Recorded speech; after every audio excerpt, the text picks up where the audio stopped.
เปิดมาอีกครั้งหนึ่งพี่น้องหัวสวนพร้อมแล้วพี่น้องกับเครื่องปลูกพร้อมแล้วกับเครื่องปลูกเฮาสิมีอย่างแหน่พี่น้องคอยปลูกประเทศเล็กเล็กน้อยอันนี้ก็ซ้ำกับซื้อของเขาเพื่อนอีกแล้วพี่น้องผักสวนครัวเฮาทางก็เห็ดแล้วไม่ไหม้นี่แหละพี่น้องพร้อมแล้วโอ้เปียมักเพชรเฮาพร้อมแล้วน้ำน้องก็เริ่มขึ้นแล้วพี่น้องคอยขำลงแรงนะจ๊ะพี่น้องจ๋าทางนี้เขาก็ไถหน้าเรียบร้อยแล้ว สิปลูกยังก่อนก็ยังบ่ฮู้พี่น้องหัวสิไข่ปลูกแล้วปะลงไปลุยน้ำกันพี่น้องอาหารวันพระ2 เถาก็คือทอดไข่กับต้มไข่คอยพังในมะม่วงเลยนะฮะนะสบายดีพี่น้องว่าสุขุสุคนสมองสุบอน3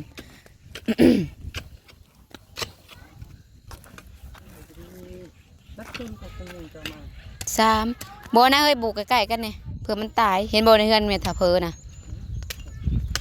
หัวสิไข่ข่อย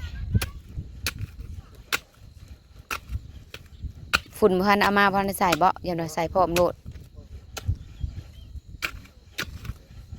มันจะงามสัตว์ตัวโลด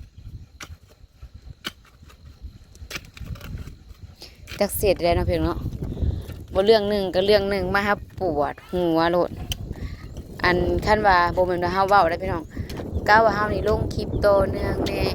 อันวิวเฮาซี่ขึ้นแน่โน่นนี่นั่นหักมีดอกผู้สลอดเสร็จแหลดเว้าให้เฮาแบบอารมณ์เสียแล้วก็ให้เฮาออกมาโมโหอยู่ให้เฮาโมโหจังซี่แล้วก็เฮ็ดให้อันเฮาโมโหแล้วก็เฮามีความผิดแล้วก็อันนั้นเฮาหั่นนะพี่น้องอลีเฮาต้องสังเกตพี่น้องอันนี้ก็บ่มีแนวสิเว้าก็เว้าตะกี้น่ะก็บ่เว้าวันนี้ก็พอนี่แหละก็มาเว้าจักสิว่าจังใดซะพี่น้องเอาไปเอามาโหลดเสียงเว้าคันมันบ่เข้าหูแล้วก็บ่ต้องมาฟังพี่น้องเอ้ย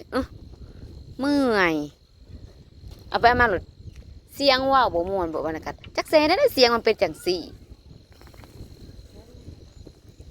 คันสิว่าให้เฮาเว้าหน้ากล้องแบบนึงหลังกล้องแบบนึงบ่ซั่นมันจะสิเป็นตาพังจะได้ว่าแดดจะลีดเอาอีกแล้วกูผิดอีกแล้วเว้ายาวพี่น้องเอ้ยอยู่ให้เฮาโมโหใจขึ้นแล้วก็ให้เฮาเว้าให้ FC แล้วก็หายอดวิวเฮานี่ตกลงอันนี้แม่นความคิดของเฮาพี่น้องอันนี้คือเฮาสังเกตเฮาสังเกตคันเว้าไปนี่ก็เฮานี่เป็นคนผิดได้เฮาต้องแบบ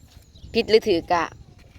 แต่ต้องบ่ได้พี่น้องเจ้าว่าบ่มี FC กับบ่มีเจ้าเอาอีกแล้วกูผิดอีกแล้วเข้าประตูเต็มอีกแล้วปวดสมองพี่น้องเอ้ยคันนั้นแบบพอจากหนึ่งกับแบบว่ามันก็คือว่าแล้วพี่น้องมีทั้งผู้หวังดีแล้วก็ผู้บ่หวังดีแต่เสียงผู้นั้นม่วนเสียงผู้นี้โอ้ยจะเปรียบเทียบพี่น้องเอ้ยมันคนละคนคิดเบิ่งว่าเฮากับน้องลูกพ่อแม่เดียวกันก็ยังเสียงยังบ่คือกันจบแล้วมายังมากมายบ่มีเวียกยังก็มาอยู่ให้อารมณ์ขึ้นให้เฮาด่าคอมเมนต์ให้เฮาเว้าโน่นนี่นั่นให้FC เครียดสั่ง FC บ่พอใจแล้วก็ให้ยอดวิวเฮานี่ลงบ่แนวหนึ่งก็แนวหนึ่งดอกพี่น้องมันหักมีมาอะลีหักว่าคันว่าไปกับพิษอีกแล้วบัดนี้พิษอีกแล้วบัดนี้ถ้าสิปลูกเพชรเรียนได้เอาว่าก่อนเรียนมานี่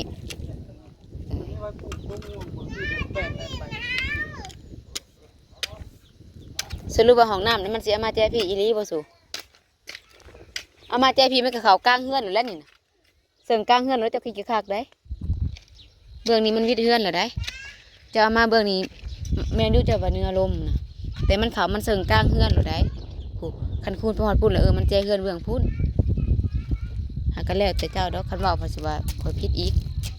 พอไล่กับพิษพี่น้องอีนี่มันพิษตั้งแต่เกิดเอาลาย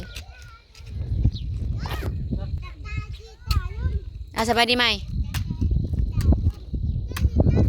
ลายเติบได้เฮ้ยบ่ปลูกห่างปะนั้นเฮ้ยแล้วแต่เจ้าเอาไปไล่กับสปิดอีก จะไหนว่าชอบแต่ว่าวจากว่าวลายนะ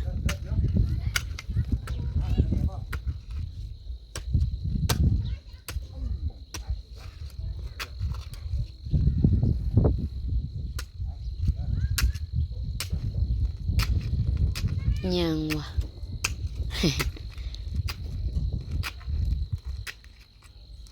เคยเห็นอีเมปลูกงั้นแล้วเอาพุ่นใส่พ่อมปลามันลด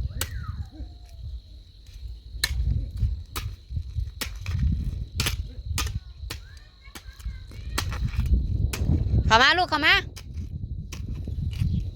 เอาเขามาทีเล็กทีน้อยยังละหน่อยพี่น้องเอ้ยบางเถื่อเฮากับบางเถื่อเฮากับมันบุอยากถนอมน้ำใจอันคอมเมนต์ไปได้พี่น้องบางเถื่อก็อยากให้ได้เนาะเถื่อก็อยากตอบแบบอันนั้นรู้ได้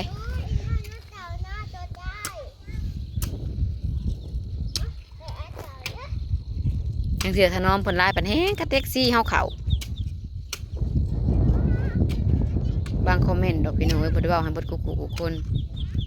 คันตามไผก็จะว่ากันเด้อพี่น้องเด้อ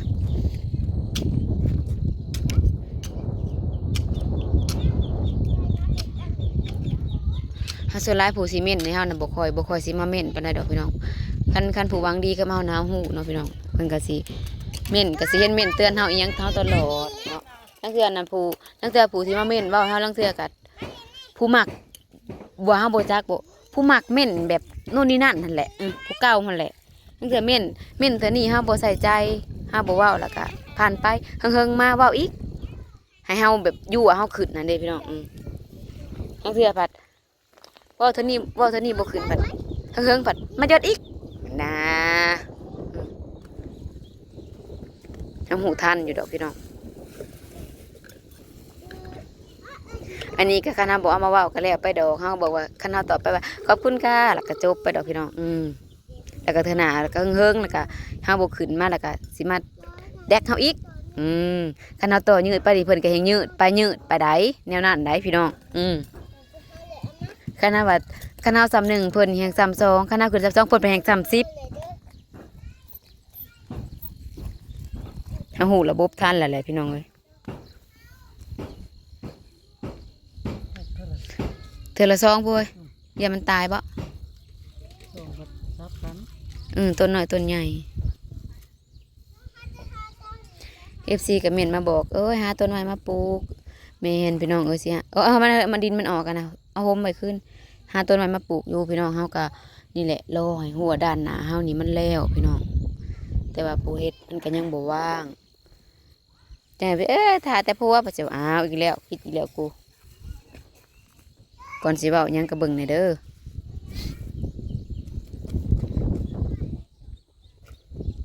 คืออย่างนี้แหละยังก็มีแต่ผัวคันผัวบ่เฮ็ดเฮาสิได้จับคลิปถ่ายให้เบิ่งบ่ให้เว้าบ่เนาะพี่น้องเนาะเฮาเว้าเสียงเว้าของเฮาเว้าแนวนี้กับไผหน้าไม้หลังไม้เฮากันแนวนี้ละคนจะฮู้บ่หลังไม้เขาเว้าแนวหนึงอันนี้เฮาบ่ได้เว้าให้ไผพี่น้องสมมุติเจ้าบ่ฮู้บางทีเจ้าบ่ฮู้นำเขาเนาะลังเทื่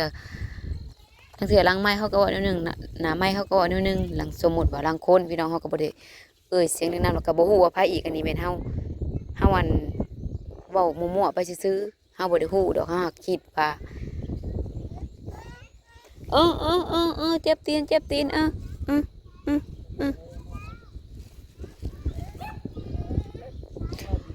้าวคือดินดำก็ต้องเอาลงหลุมแต่ว่าดินเข้ามันน่ะดินดำเลยแหละของเราน่ะพอมึงเฮ็ดไปเลยๆบัดนี้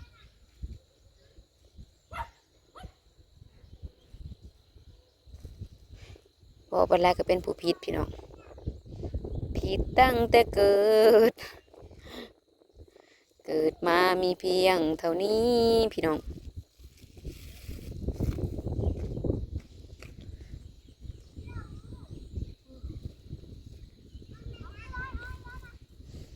เจ้าอยากขุดเลือกควรเนาะตัวน้อยกะ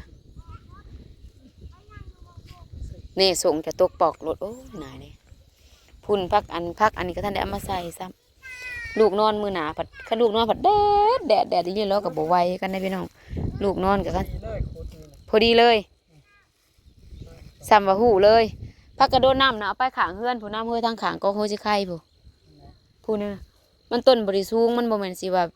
เป็นอันตรายต่อเฮือนต่อซ่านดอกมันต้นบริสูงแบบพอให้มันเป็นห่มตันนั่นตันนี่หน้าในแคมเฮือนนี่บ่อนเคยปลูกโคสิไข่นี่ข้างหน้าให้ใหญ่ดินอันนั้นมันก็พอเอาลงพื้นไปให้มันเบิดจ้ะค่ะแล้วมันเปื้อนได้ลูกเอาหมดอันนี้มาแต่ใส่วะค่อยคำลงแรงพี่น้องกันมาให้อูบอีกเลยมาแม่กระดังนี่มั้ยแม่สิเบิ่งพอสิปลูกผักกระโดนน้ำทางใดเด้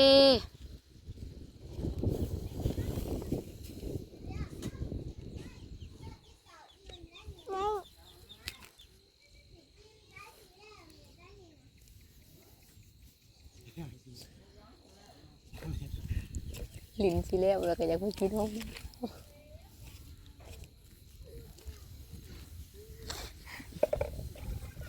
ฮดอีกบาทหนึ่งเหมือนนี้กะฮดอีกบาทหนึ่งฮดอีกบาทหนึ่งโอ้ยปลูกแล้วนะประมาณสิติดง่ายเจ้ากะ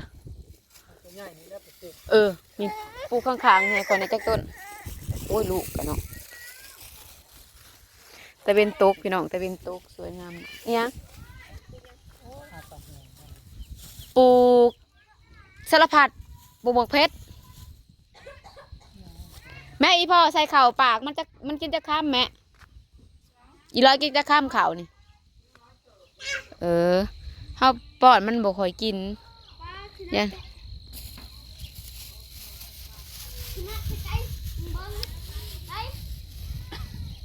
เอาจะปลูกยุ่มสิก็เลยบ่ค่อยน่ะโอ้ยตัดออกก็ได้ตีป้าเอามาบักละลายตัวได้แต่3 ต้นนาว่าสีปลูกก็มังม่วงก็ใส่บางนี้ใส่ใกล้ๆกันนี่โลดมันบ่แม่นสิต้นอันนั้นบ่ฮะบ่มีมีแต่มีด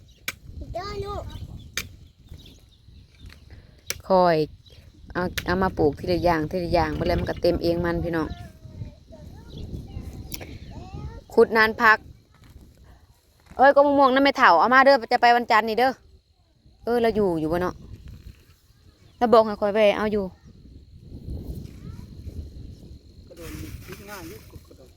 โอ้ยสาธุแล้วติดง่ายนะเอาลงมันเต็มคุ้มแน่อันขี้ดินไว้ใส่พุ่นบ่ก้นออกมาอีกพี่น้องโดยอันนั้นก้นออกมาอีก3ก็สิไข่กะมันบ่งามสนิทมันสิติดอยู่เฮ้ยก็หัวสิไข่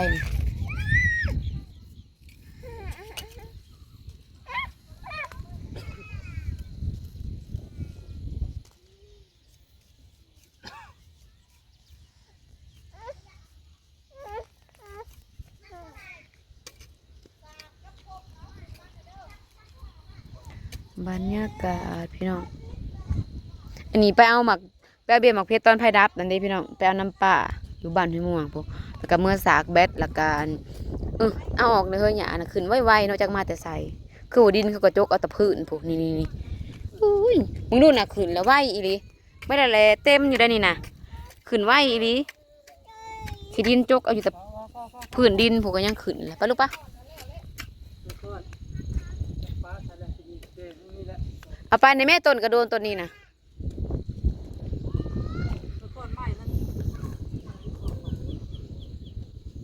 นี่แหละพี่น้อง